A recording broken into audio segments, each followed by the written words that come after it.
L'alerte maximale a donc été levée maintenant pour les Antilles françaises, Saint-Martin et Saint-Barthélemy qui se réveillent ce matin complètement sonnés tant le phénomène a été violent. Les informations de la zone nous parviennent au compte-gouttes, notamment à Saint-Martin où les autorités se désolent déjà.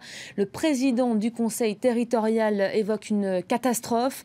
L'île a été selon lui détruite à 95%. Un dernier bilan dévoilé par le ministère de l'Intérieur fait état ce matin d'au moins 8 morts et 23 blessés. Nouveau bilan qui n'est, préviennent-elles, que provisoire. On fait le point en images avec Florent Redeau.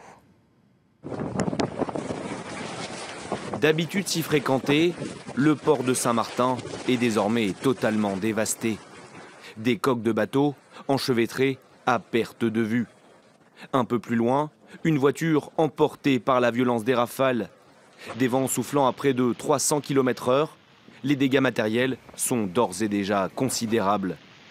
Partout, le même spectacle de désolation, des centaines d'habitations détruites et des quartiers qu'il faudra entièrement reconstruire.